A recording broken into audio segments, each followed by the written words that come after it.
Hello everyone. आज हम बात करेंगे ऑर्डर नंबर 11 की, which talks about interrogatories. Interrogatories क्या होती हैं? फॉर एग्जांपल, प्लेंटिफ जो है उनको डिफेंडेंट से कोई डॉक्यूमेंट चाहिए या फिर उनको डिफेंडेंट से किसी क्वेश्चन का आंसर चाहिए। तो प्लेंटिफ क्या करेगा? उस क्वेश्चन को लिखेगा, कोर्ट में जमा करवाएगा, एंड कोर्ट से वो through court it will ask the defendant कि सर आप इस चीज का आंसर दिलवाओ मुझे डिफेंडेंट से। ओके, तो दिस कैन बी डन। ये रिटर्न में होगा, इंटेरोगेटरीज के थ्रू होगा। क्वेश्चन अपना लिखेगा डिफेंडेंट, प्लेंटिफ कोर्ट में जमा कराएगा, कोर्ट जो है डिफेंडेंट को बोलेगा कि आप इसका आंसर दो। या फिर कोई डॉक्यूमेंट मंगवाना है तो भी सेम चीज, सेम जो आपका रूल है, सेम रूल के regarding you can actually ask for documents from the other party. In the same case, same example में अगर प्लेंटिफ चाहे तो कोई डॉक्यूमेंट भी वो डिफेंडेंट से मंगवा सकता है। लिखेगा वो कौन सा डॉक्यूमेंट चाहिए उसे, कोर्ट में जमा करवाएगा, court will then ask the defendant to bring those documents. अब हम पढ़ेंगे रूल 1 के बारे में। रूल 1 ये बोलता है कि अगर आपको ऑपोजिट पार्टी से किसी क्वेश्चन का आंसर चाहिए या फिर आपको उस पार्टी से कोई डॉक्यूमेंट चाहिए, then you can, what you can do is कि आप उस पार्टी को वो इंटेरोगेटरीज लिख के दे दोगे, ये भी आप कर सकते हो। या फिर कोर्ट को आप अपने इंटेरोगेटरीज दे दोगे और कोर्ट जो है समन्स भेजेगी उस पार्टीज को, और समन्स भेज के कोर्ट वो डॉक्यूमेंट पार्टी से मंगवाएगी, ऑपोजिट पार्टी से। ओके, तो this can be done. For example, एक ऐसा सूट है जहां पे प्लेंटिफ डिफेंडेंट से कंपनसेशन मांग रहा है। किस चीज के लिए? बिकॉज डिफेंडेंट ने प्लेंटिफ का एक्सीडेंट कर दिया था। डिफेंडेंट ने प्लेंटिफ का एक्सीडेंट कर दिया था, इसलिए plaintiff is asking for compensation. अब इस केस में प्लेंटिफ डिफेंडेंट को इंटेरोगेटरीज लिख के दे सकता है कि भाई defendant, you tell me the car number, what is the number of a car, you tell me. तो एक एविडेंस मंगवा रहा है वो डिफेंडेंट से कि अपनी गाड़ी का नंबर आप जमा करवाओ, सीधा मेरे को दे दो या फिर आप कोर्ट में जमा करवाओ, मैं कोर्ट के थ्रू ले लूंगा। तो ये यही चीज लिखी है रूल नंबर 1 में, that this can be done. You can ask for any document और you can ask for answers to your questions interrogatories के थ्रू। रूल 2, रूल 2 क्या बोलता है?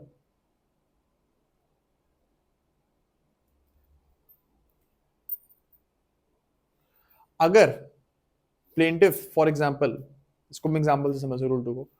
प्लेंटिफ डिफेंडेंट की कोई फाइनेंशियल इंफॉर्मेशन मांग रहा है, तो डिफेंडेंट क्या कर सकता है? अब फाइनेंशियल इंफॉर्मेशन जो थोड़ी सेंसिटिव होती हैं वो आप सबको नहीं दिखा सकते हो, तो डिफेंडेंट क्या करेगा? फाइनेंशियल इंफॉर्मेशन वो कोर्ट में सबमिट कर देगा, और कोर्ट कैन डिसाइड कि प्लेंटिफ को कितना दिखाऊं मैं। कोर्ट कैन एक्चुअली उसमें से फाइनेंशियल इंफॉर्मेशन में से जो रेलेवेंट पार्ट है, जो प्लेंटिफ को दिखाने वाला है, बस वही दिखाएगा, और बाकी की फाइनेंशियल इंफॉर्मेशन वो अपने पास रख सकता है। तो ये चीज रूल 2 बोलता है कि इट्स नॉट नेसेसरी कि जो प्लेंटिफ मांग रहा है सो एग्जैक्टली सेम उसी वे में वो चीज मिल जाए। कोर्ट थोड़ा बहुत उसमें चेंजेस करके भी प्लेंटिफ को दे सकता है, just to protect the privacy of the opposite party. तो यहाँ पे डिफेंडेंट ऑपोजिट पार्टी जिससे इंटेरोगेटरीज मांगी जा रही है, इसकी प्राइवेसी को प्रोटेक्ट करने के लिए कोर्ट ये कर सकता है कि थोड़ी सी फाइनेंशियल इंफॉर्मेशन वो दिखाएगा बस प्लेंटिफ को, जितनी रिलेवेंट होगी। तो रूल 2 यही बोलता है। रूल 3,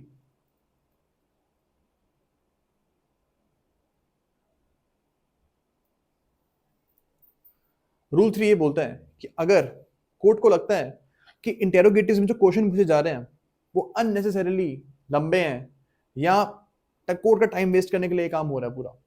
फॉर एग्जाम्पल, प्लेंटिफ वही वाला क्वेश्चन जो हमने केस ले रहे हैं, वो पर्सनल इंजरी वाला, जिसमें कंपनसेशन क्लेम कर रहा है प्लेंटिफ फॉर एक्सीडेंट। अब इस केस में प्लेंटिफ अगर ये इंटेरोगेटरी पूछा डिफेंडेंट से कि डिफेंडेंट टेल मी, आपके घर में कितने लोग हैं और आपके घर में कितने, आपका पूरी की पूरी फैमिली की लाइनेज क्या है। अब इसका क्या रेलेवेंस है इस केस से, उसकी फैमिली की क्या हिस्ट्री है, उसकी फैमिली में कितने लोग हैं, इस सब से प्लेंटिफ को कोई लेना देना नहीं है। और अगर वो प्लेंटिफ ऐसा इंटेरोगेटरी लिख के उससे डिफेंडेंट से पूछता है तो ये कोर्ट का टाइम भी वेस्ट होगा इसमें, और पार्टीज का भी टाइम वेस्ट होगा, केस आगे नहीं बढ़ पाएगा। And in this case court क्या कर सकता है? कि प्लेंटिफ जो ये फालतू का क्वेश्चन पूछ रहा है ना, इसके ऊपर कॉस्ट लगा सकता है। इसको बोलेगा कि नाउ यू पे the cost, you have actually asked a very irrelevant question जो कोर्ट का टाइम वेस्ट कर रही है। कॉस्ट का ये मतलब है कि उससे वो कुछ कम पैसे लेंगे एज फाइन, एंड फिर वो कोर्ट में अपने पास भी रख सकती है या डिफेंडेंट को भी वो दे सकती है जो फाइन कलेक्ट होगा प्लेंटिफ से। तो यही रूल 3 बोलता है कि you don't actually have to ask very irrelevant questions. Rule 4 एक सिंपल सी बात बोलता है कि interrogatory shall be in form number 2 in appendix C with such variations as circumstances में परमिट। मतलब इंटेरोगेटरीज का जो फॉर्म है पूछने का तरीका है वो form number 2 in an extra appendix C given है। तो again this is not very important, we have already talked about this. ये फॉर्म नंबर ये सब चीजें याद रखने की जरूरत ज्यादा नहीं है। If you have a lot of time तब आप पूछ लो, लेकिन otherwise you don't have to you don't have to remember these things. Okay, so rule 4 यही बोलता है। Rule 5 talks about corporations. जो इंटेरोगेटरीज हैं वो कॉर्पोरेशन से भी पूछी जा सकती हैं, बट कॉर्पोरेशन तो एक कंपनी होती है, आप कंपनी को कैसे कंपनी आंसर कैसे करेगी? तो इस केस में क्या होगा कि जो भी कॉर्पोरेशन जिसको अपॉइंट किया है, सपोज एक प्रिंसिपल सेक्रेटरी हो गया या फिर उनका लॉयर वगैरह हो गया, उनके through you can ask questions from the company. Okay, तो रूल 5 यही बोलता है कि आप उनके सीईओ वगैरह से या फिर उनके जो प्रिंसिपल सेक्रेटरी हैं जो कि एम्पावर्ड है to answer questions on behalf of the corporation, उनको आप इंटेरोगेटरीज डायरेक्ट करोगे और उनसे आप क्वेश्चंस पूछ सकते हो। ओके, तो रूल 5 यही बोलता है।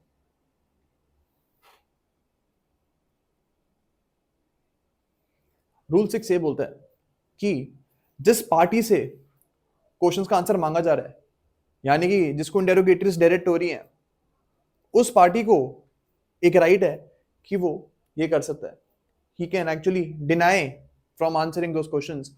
वो उस पर एक ऑब्जेक्शन लगा सकता है कि I don't want to answer this question because ये बहुत ज्यादा पर्सनल क्वेश्चन है या फिर ये बहुत ज्यादा इररिलेवेंट क्वेश्चन है, इसका केस से कोई लेना देना नहीं है।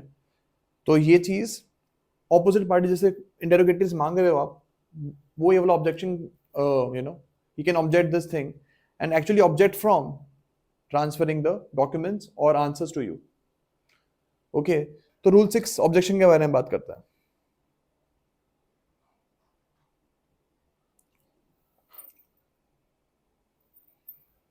रूल 7 बात करता है स्ट्राइकिंग आउट के बारे में। इसको हम रीड करते हैं। Any interrogatories may be set aside on the grounds that they have been exhibited unreasonably or vexatiously or struck out on the ground that they are prolix, oppressive, unnecessary। मतलब अगर गलती से कोई इंटेरोगेटरी एडमिट हो गई है जो कि स्कैंडलस थी, जो कि इररिलेवेंट थी, तो कोर्ट उसको सेट असाइड कर सकती है, जो भी उसके रेलेवेंस है उसको खत्म कर सकती है। यही रूल 7 बोलता है। कोर्ट जो है सेट असाइड भी कर सकती है या फिर स्ट्राइक आउट भी कर सकती है। वो एडमिट हो चुकी है, अगर उसका आंसर आ चुका है उस इंटेरोगेटरी का, कोर्ट को लगता है कि क्वेश्चन और आंसर दोनों के दोनों इररिलेवेंट है, दोनों के दोनों इररिलेवेंट है केस से, तो केस के रिकॉर्ड से ये सारा क्वेश्चन आंसर जो भी आया है उसको वो निकाल के बाहर रख सकती है। बिकॉज जो क्वेश्चन पूछा जा रहा है और जो आंसर आ रहा है इसका केस से कोई लेना देना नहीं है, और फालतू में कोर्ट का भी टाइम वेस्ट होगा इसको एग्जामिन करने में। तो कोर्ट के रिकॉर्ड से वो क्वेश्चन आंसर सारा का सारा निकल सकता है। ओके, रूल 7 यही बोलता है। रूल 8 ये बोलता है कि इंटेरोगेटरीज का जो आंसर है वो विद इन 10 डेज आ जाना चाहिए। Interrogatory shall be answered by the affidavit to be filed within 10 days और within such other time as the court में अलाउ। मतलब देखो, जनरल रूल तो ये है कि आपको 10 दिन के अंदर अंदर इंटेरोगेटरीज का आंसर देना पड़ेगा, लेकिन कोर्ट चाहे तो ये टाइम बढ़ा भी सकती है। ओके, तो ये चीज हमको क्लियर रखना है कि प्रीलिम्स के हिसाब से बेसिकली कि जनरल रूल क्या है। जनरल रूल ये है कि within 10 days you have to answer the things that have been asked in the interrogatories. Interrogatories का आंसर आपको 10 दिन के अंदर अंदर फाइल करना है। ओके, अब हम आते हैं रूल नंबर 9 पे। ये बात करता है forms of affidavit in answer. An affidavit in answer to interrogatories shall be in form number 3 in appendix. Again जो इसको हम एफिडेविट बोल रहे हैं, जो आंसर आ रहा है ना इन जो इंटेरोगेटर्स का आंसर आ रहा है, what we are calling that, उसको हम बोल रहे हैं एफिडेविट। ये तो चीज क्लियर होनी चाहिए आपको कि हम उस चीज को क्या बोल रहे थे, जो आंसर जिसमें आप लिख के दे रहे हो इज कॉल्ड एफिडेविट। अब उसका जो फॉर्मेट है वो आपको फॉर्म फॉर्म नंबर 3 अपेंडिक्स सी में मिल जाएगा। सो यस, रूल नंबर 9 यही बोलता है।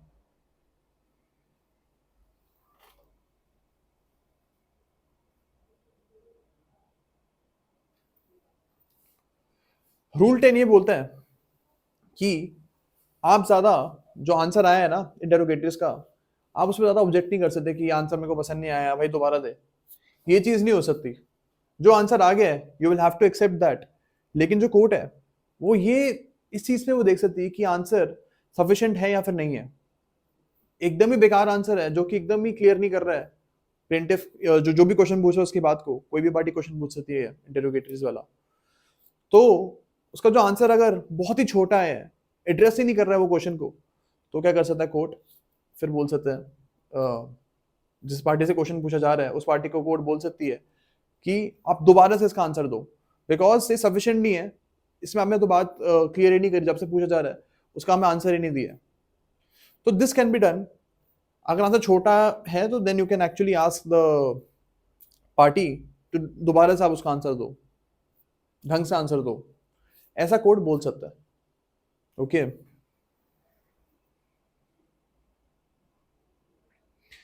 अब रूल नंबर 11 पे हम आते हैं। रूल 11 क्या बोलता है? रूल 11 क्या बोलता है? You can just have a look over it. Order to answer or answer further. Where any person interrogated omits to answer or answers insufficiently, the party interrogating may apply to the court for an order requesting him to answer or to answer further, as the case may be. मतलब कि अगर उसने answer ही नहीं किया है जिसे question पूछा जा रहा है, या फिर उसने बहुत बेकार आंसर किया है, उस केस में आप कोर्ट को बोल सकते हो कि आप कोर्ट जस्ट सी दिस, कि ये कोई आंसर होता है क्या, उनसे मैं क्या पूछ रहा हूँ और वो क्या आंसर दे रहे हैं। फिर कोर्ट जो एक ऑर्डर कर सकती है कि दोबारा से आप इंटेरोगेटरीज का आंसर दो। तो ऑर्डर नंबर 11 यही बोलता है। ओके सो रूल नंबर 12 ये बोलता है, रूल नंबर 12 ये बोलता है कि अगर आप किसी पार्टी से डॉक्यूमेंट मंगवाना चाह रहे हो, दैट इज ऑपोजिट पार्टी से आप अगर एक डॉक्यूमेंट मंगवाना चाह रहे हो, तो आपको एफिडेविट लगाने की जरूरत नहीं है। Without affidavit as well you can ask the other party to show them some documents. अगर सपोज डिफेंडेंट के पास कोई ऐसा डॉक्यूमेंट पड़ा हुआ है जो केस में बहुत ज़्यादा यूजफुल हो सकता है, तो प्लेंटिफ क्या करेगा, डिफेंडेंट को बोलेगा कि आप ये जो डॉक्यूमेंट जो है ये कोर्ट में आप सबमिट कर दो, या आप ये डॉक्यूमेंट मुझे दे दो। तो this can be done. Rule number 12 यही बोलता है। इसका प्रोवाइजो ये बोलता है कि जो हमारे कोर्ट है ना, वो ये डॉक्यूमेंट देने से मना भी कर सकती है। मतलब डिफेंडेंट से मांगा जा रहा है डॉक्यूमेंट हमारे वाले एग्जांपल में, तो कोर्ट ये भी बोल सकती है डिफेंडेंट को कि ये डॉक्यूमेंट देने की आपको कोई जरूरत नहीं है, बिकॉज ये इरेलीवेंट डॉक्यूमेंट है, इसका केस से कोई लेना देना नहीं है। तो कोर्ट ये चीज भी कर सकती है। ओके सो रूल नंबर 12 हमारा हो गया। अब हम आते हैं रूल नंबर 13 पे।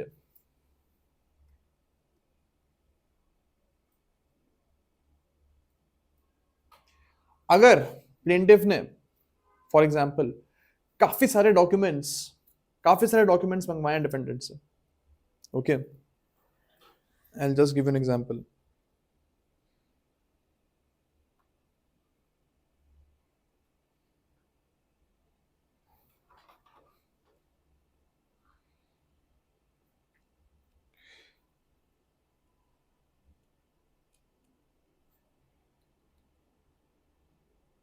या फॉर एग्जांपल प्लेंटिफ ने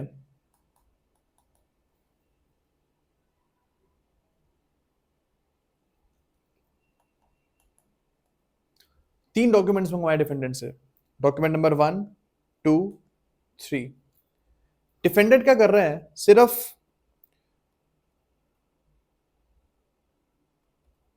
वन और टू, दो ही डॉक्यूमेंट्स लेके आ रहा है, डॉक्यूमेंट नंबर 3 वो प्रोड्यूस नहीं कर रहा है, तो उसको अपने एफिडेविट में चीज लिखनी पड़ेगी कि मैं सिर्फ डॉक्यूमेंट नंबर 1 और 2 ही प्रोड्यूस कर रहा हूँ। उसको लिस्ट देनी पड़ेगी, लिस्ट मेंशन करनी पड़ेगी कौन से डॉक्यूमेंट्स में सबमिट कर रहा हूँ, तो उसको ये लिखना पड़ेगा मैं सिर्फ डॉक्यूमेंट नंबर 1 और 2 ही कोर्ट में प्रोड्यूस कर रहा हूँ। ओके, तो रूल नंबर 13 यही बोलता है। रूल नंबर 14, रूल नंबर 14 क्या बोलता है?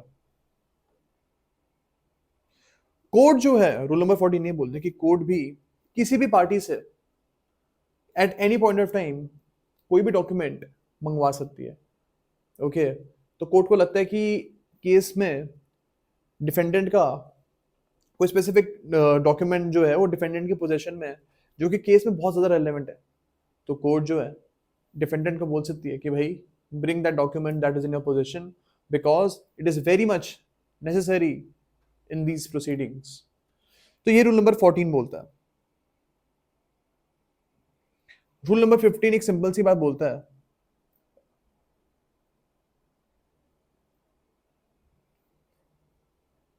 रूल नंबर 15 ये बोलता है कि जो भी डॉक्यूमेंट मंगवाया जा रहा है थ्रू इंटेरोगेटरीज, वो डॉक्यूमेंट को सामने वाली पार्टी इंस्पेक्ट कर सकती है।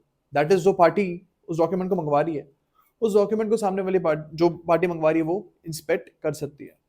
या फिर अगर कोर्ट ने कोई डॉक्यूमेंट मंगवाया है, in that case as well the other party can actually inspect that document, उस डॉक्यूमेंट को इंस्पेक्ट कर सकती है, देख सकती है। ओके, यही बोला गया है रूल नंबर 15 में।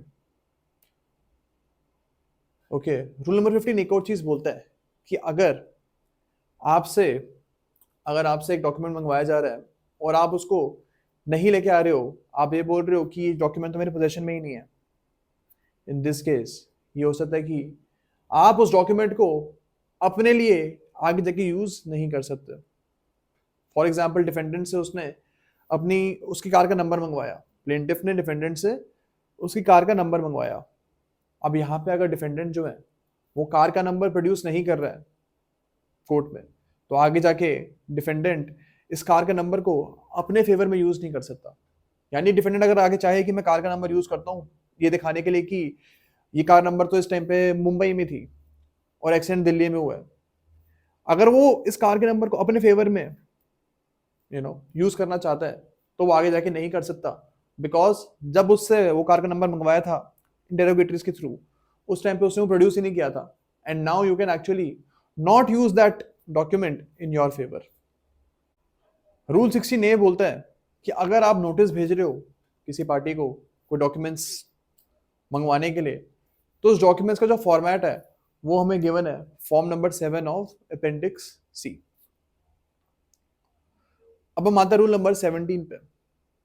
रूल 17 ये बोलता है कि जिस पर्सन से इंटेरोगेटरीज मंगवाए जा रहे हैं उस पार्टी को ये चीज मेंशन करनी पड़ेगी कि कितने टाइम में कब he will produce those interrogatories, उसका आंसर वो कब कितने टाइम में देगा, बिकॉज एक चीज क्लियर हो जाए कि भाई जो इंस्पेक्शन का टाइम है वो किस दिन होगा।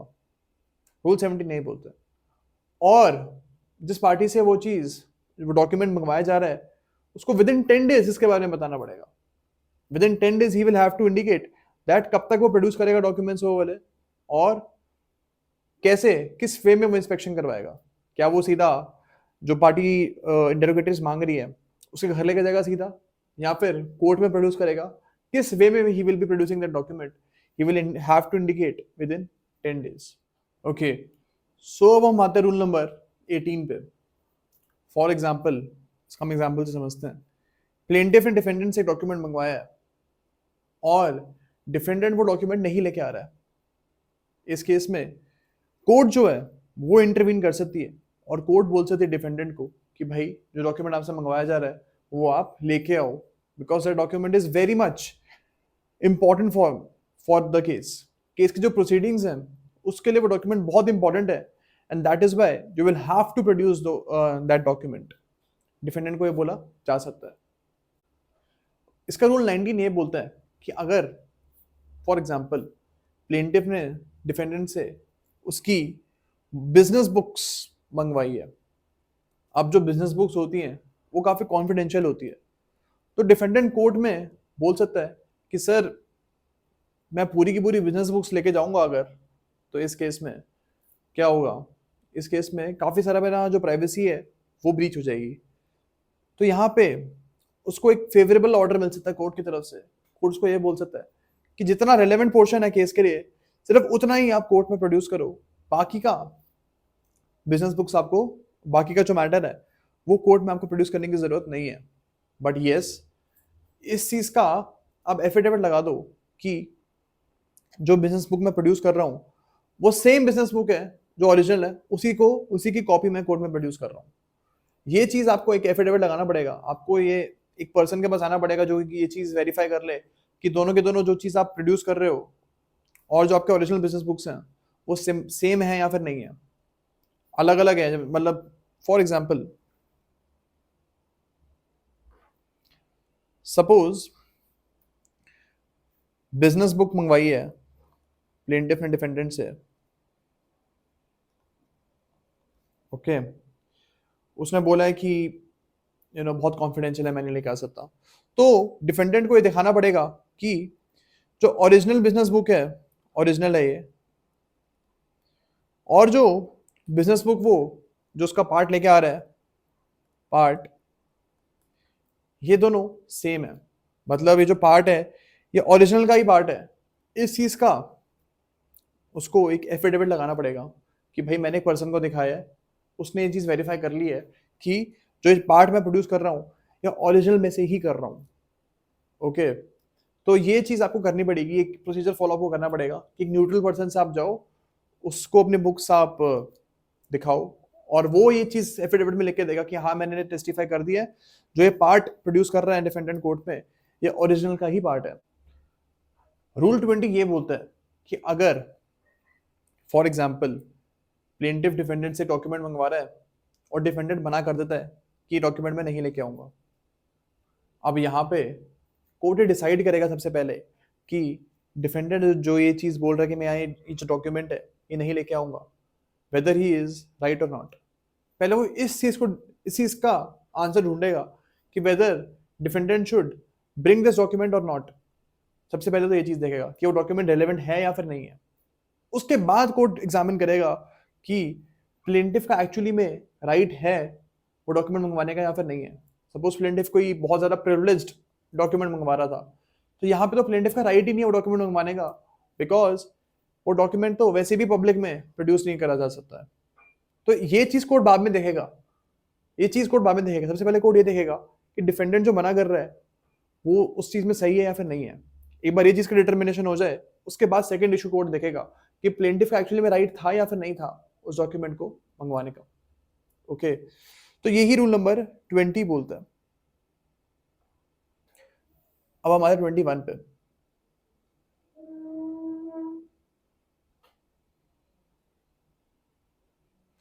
रूल 21 ये बोलता है कि अगर आपसे कोई इंटेरोगेटिव्स मंगवाई जा रही है और आप उसको नहीं लेके आ रहे हो तो क्या होगा, तो ये होगा that if you are a plaintiff तो आपका सूट डिसमिस हो जाएगा, and if you are a defendant तो आपके खिलाफ एक एडवर्स जजमेंट आ जाएगा। ओके, तो रूल नंबर 21 यही बोलता है।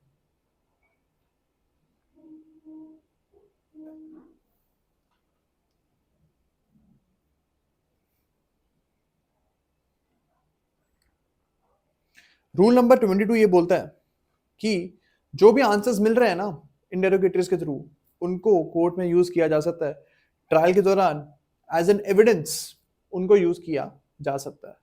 सिंपल सी बात है, यानी कि अगर एक प्लेंटिफ डिफेंडेंट से उसका कार का नंबर मंगवा रहा है तो वो कार का नंबर जो है एविडेंस के तौर पे ट्रायल के दौरान यूज किया जा सकता है। ओके,